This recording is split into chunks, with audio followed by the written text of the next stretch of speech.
Hey there, this is Jamie and Mike with Flex Academy.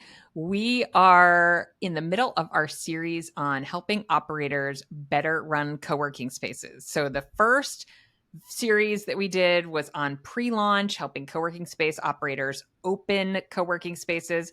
And now we're taking a deeper dive into what it looks like to actually manage day to day operations. So, make sure that you check out all of our videos in the series. And today, our topic is on crafting your member experience.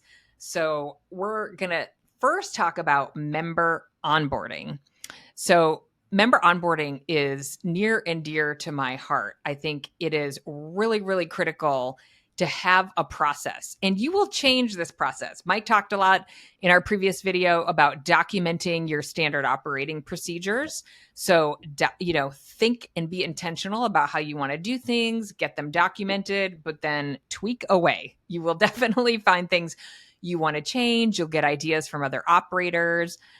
Mike and I go to a lot of conferences. We hear lots of ideas. You'll be in Facebook groups, et cetera. You'll get ideas about how you want to do things. But getting a member started in a really impactful way can make or break how they feel about being in the space. So you definitely want to have a process. And I think you want to automate that process a little bit with the 730 and 60-day check-ins. You could set up some automated emails, have an onboarding process that's documented. We love to encourage having an onboarding meeting.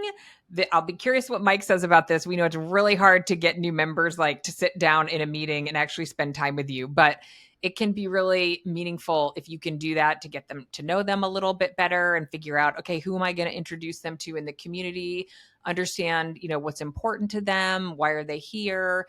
Kind of all of those things and make that connection. And also, make sure you know a little bit about them. So when you say hello to them, you kind of have a starting point and make sure they, kind of get set up on everything that they need to actually use the space. And Mike is our operations poster boy. So I'm going to let him talk about this part of the onboarding experience.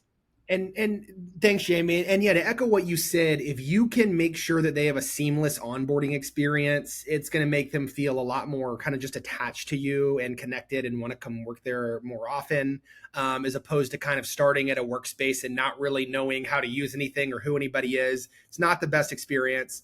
And you can definitely tell operators that put some emphasis on this.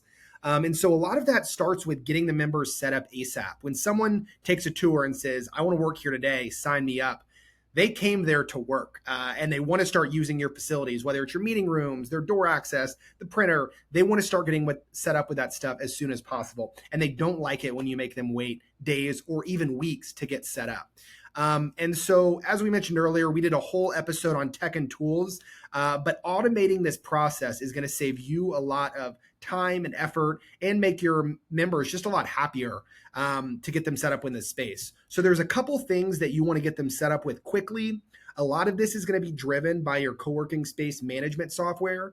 And for example, OfficeRND connects with a lot of these tools so that whenever you sign the member up that day, it can automatically give them access to these things. Some of these things that they're going to need to get started are going to be door access. Right after they sign up and pay, they want to have entry to the space. If they want to come tomorrow night, for example, they're going to need that 24/7 key on their phone. So getting them set up with door access early is very important. And many community management softwares actually can automate and sync that access whenever you sign them up.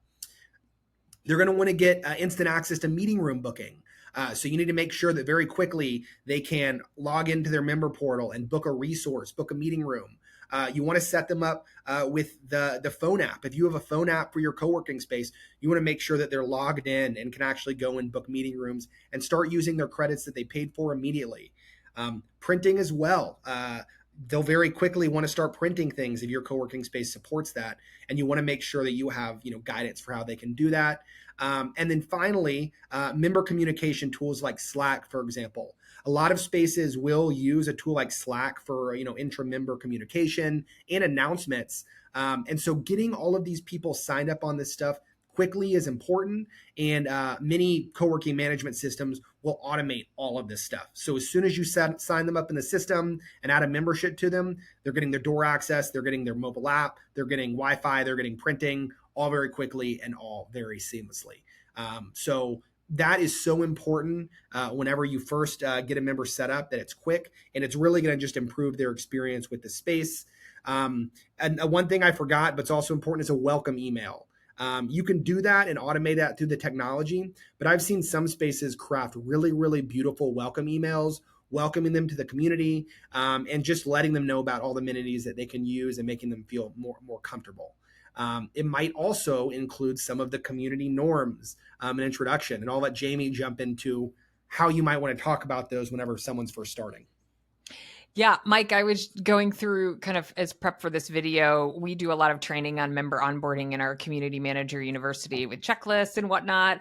And one of the checklists that came up was like, how do you, help people understand the community norms? And these are simple things, like they may not need to know day one, like to your point, make sure they can do work, but things like, can I put my lunch in the fridge? Yeah. Or where do I put my coat? Or do I have to book a phone room in order to use it? Or can I just pop in? Or what do I do with my coffee mug when I'm done with it? Do I put it in the dishwasher? Do I run the Yeah. dishwasher? Who makes the coffee? Like all those things that like maybe we assume people know. I had joined a co-working space, I don't know, a few months ago. And I remember being like, yeah, it's really awkward to be a new co-working Yeah. space member.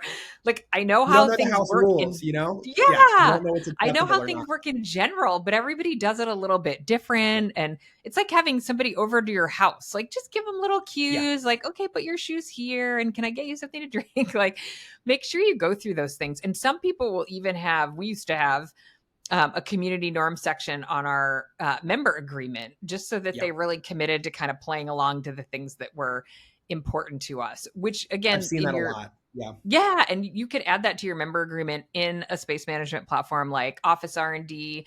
And Mike, I just wanted to be really explicit about the technology because you mentioned, automating the onboarding process. That is definitely, pretty common for a lot of space management platforms. But another reason, like in addition to the fact that you need a space management platform to do billing, you need it for meeting room reservations and for automating all of the other tech.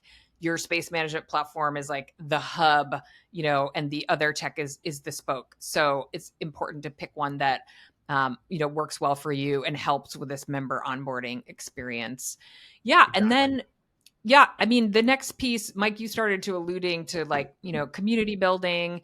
This goes a little bit with sort of community norms and introduction, but I think while people totally want to get to work right away, that's really fundamentally what they're paying for. They also want it to be a great work experience. And generally, you can do that by, exposing them to the community, introducing them to folks. Mike, I made a note in our notes. Mike, I think Mike invented Waffle Wednesday. I didn't invent it, but I got it going within our community early. Yeah, it was. Yeah, I mean, it was a little event we did on Wednesdays where we just made waffles, and people loved it. It was like the favorite event of everybody. And when we didn't do it, they got mad. And so I think it caught on within the Everything Co-working community. But yeah, Waffle Wednesday is real. Sorry to cut you off. I didn't invent it. I popularized it. No. Well, but I love having it was like a little bit of it was a lot of work, but it's like a Yep. signature member event that happened regularly enough that you could invite new members and it was a way to kind of make introductions. And if you don't have an event coming up, this is where, we talked in our last video about your first hires, you want a community manager that's comfortable and confident in sort of introducing new Yep. folks and making little connections here and there because And is good those at little making waffles. connections, yeah. And good at making waffles. Totally. That should be on the screening question list. But the community piece really will like overlay and make that, really positive experience around being a member of a co-working space. So you want to start that right away and make an impact right away. If you don't have something, an event coming up for another month, you want to do these little things in between.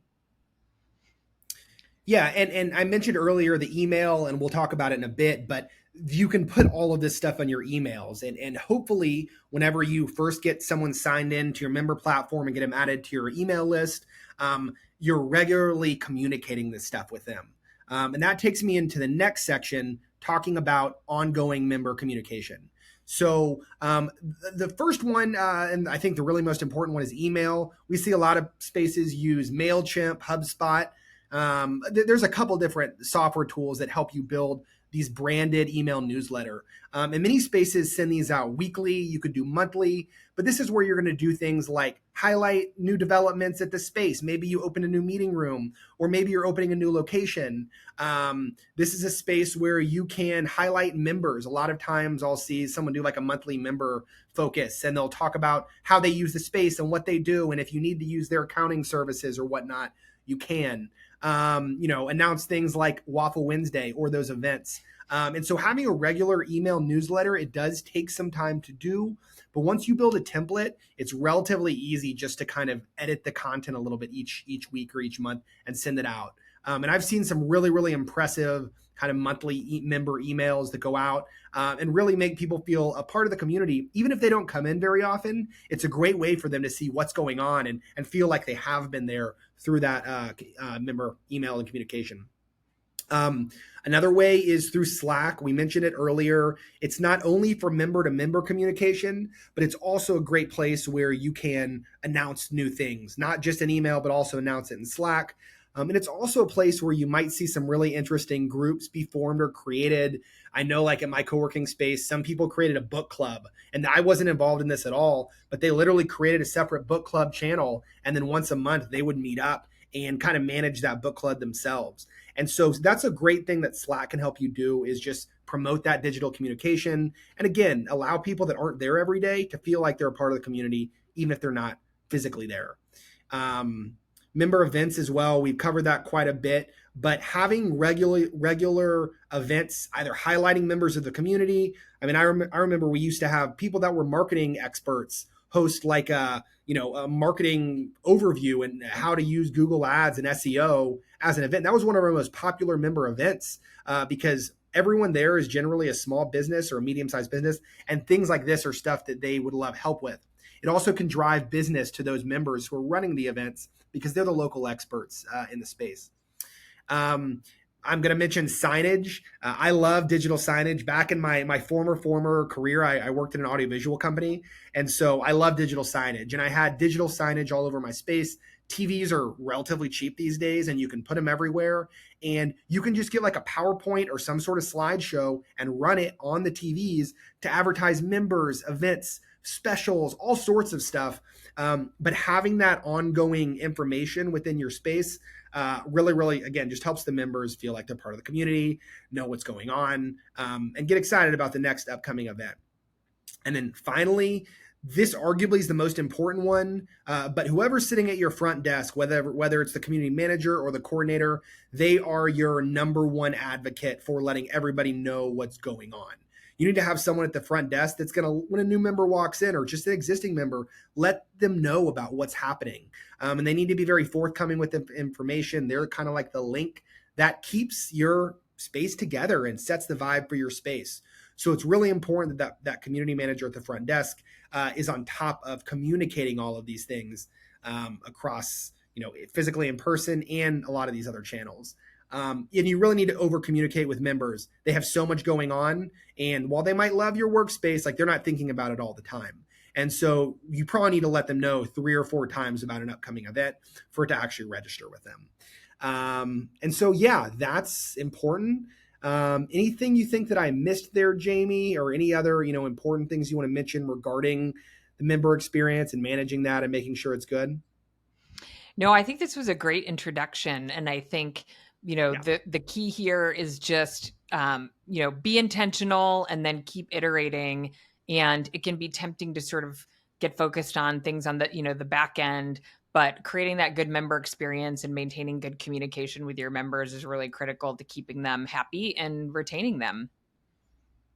Exactly. Yeah. No, I completely agree. It will make them stay at your space much longer if they feel connected with the community and see it as a community rather than just a place to work. So great. Well, with that, I'm going to talk a little bit about the next episode. So our next episode is focused, getting into the sales aspect a little bit, but it's talking about designing a great co-working tour for your space. We'll give you tips and tricks to bring people around your co-working space the best way and sell them in the best way so that they sign up. Thank you guys so much for joining us today on this episode of Flex Academy, and we will see you guys on the next one. Bye.